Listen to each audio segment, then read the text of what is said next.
Hi everyone, it's Jessie back to share more of my debt journey with you all. And last time I left off was about 4 months ago, so I'm a little behind on my videos. I promise to update every 3 months. There has been so much going on. I've moved in with my boyfriend, and he has this great money sign that I thought was perfect for talking to you guys about finances, money, and my debt journey. And last video, I had talked about my success of saving up a 6-month emergency fund. I saved it in a money market account, so I'm getting interest on that, about $20 every month. So that's kind of awesome to be able to see that grow without having to do anything. The next goal from there was to start finally paying off those student loans. The whole reason I began this journey and sharing it with everybody was all about the student loans. And following Dave Ramsey's steps, I did go a little bit out of order with saving the emergency fund. I felt like for me personally, I needed to do that because I work commission. But it's finally time to start attacking those big debts. And this is the last step of that journey. So I'm so excited to share this with you. I have about $45,000 of student loans left to pay. And I have just recently made a $6,000 payment towards that. It's my first big payment besides the normal, minimum monthly payment. So I'm very excited.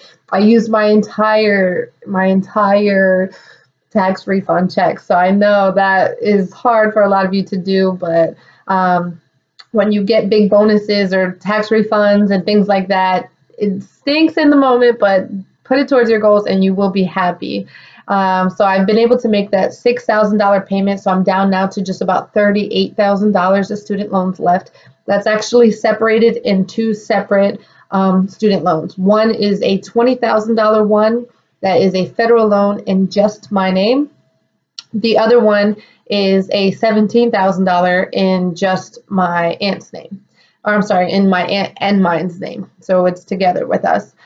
She's kind of helping me out with that one for now, so I am focusing on just getting the $20,000 one paid off, and then I will focus my efforts on paying those.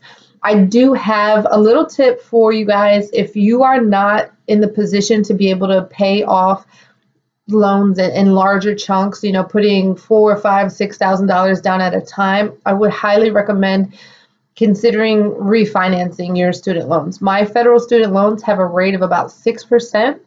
Which is pretty high. In private companies, you can get rates as low as 2%, 3%. So those would definitely help you be able to put more of those payments towards the principal and get them done with. But you do have to be careful with the certain rights you give up by consolidating federal loans and refinancing them to private lenders. You're not going to be able to have some of the repayment plans, the forgiveness options, deferment, forbearances. So do your research. You can leave questions with me. I'd be happy to answer them.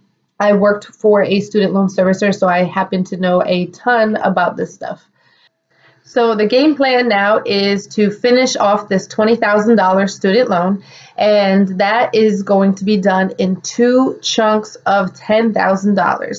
If all goes well and I continue to sell, I will be able to make the first $10,000 payment by the end of this month, and then I plan to be able to do the second one by July. I think I might be able to do it a little earlier, but I will be happy if by July I am completely done with that $20,000 loan, and then I just have one more to go, knock out that 17, and I will be completely 100% debt free, which is going to be an amazing feeling, and also probably a lot earlier than I had anticipated. As far as what I've learned over the last couple of months is to not get too relaxed.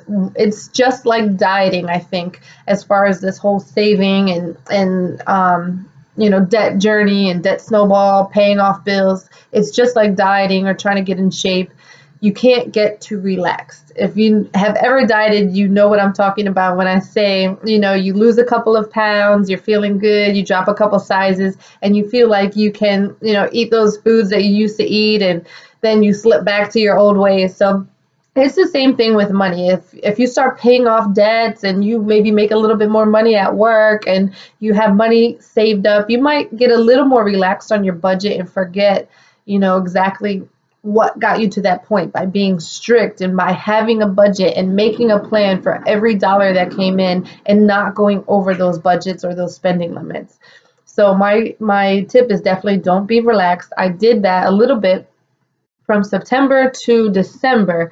I had my boyfriend's birthday, my 30th birthday, my sister's birthday, Christmas, and so many other things. I travel a lot for work, so I had gotten a little more relaxed with my budget and my spending, which definitely kind of slowed down my progress through that time.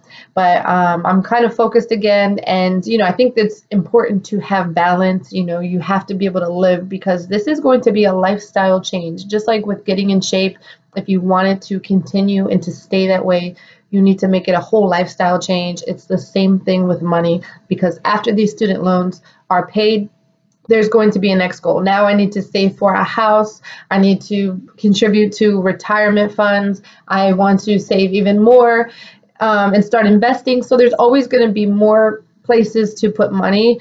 So I think it's important to have a balance and not just worry about, saving every single dollar you have outside of bills, but also not going too far on the other side where you're just, buying lots of stuff and doing stuff you don't really need to.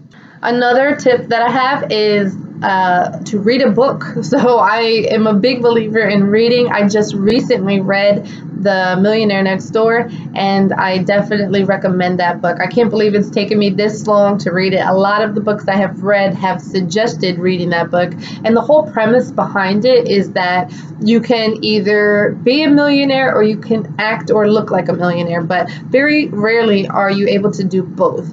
Ideally, the goal in everyone's life is going to be able to, look, act, and be a millionaire. However, you will definitely not get there if you act rich before you are rich. So the study in the book showed that, most people driving new cars and living in big homes and having the flashiest clothes, they are typically in debt and do not have a lot of money saved. And the people that have no debt and have a lot of money saved are usually driving used cars and kind of more understated clothing, not the newest labels and the newest type of items, and living in modest homes, so that kind of thing.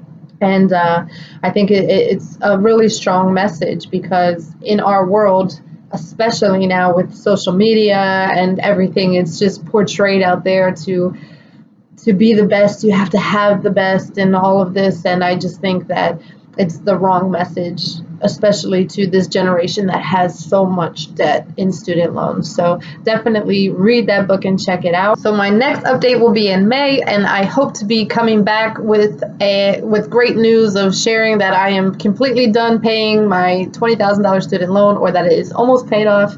And also, if you have any questions, please comment them below, or any comments. And as always, guys, thank you for following me and sharing in this debt journey.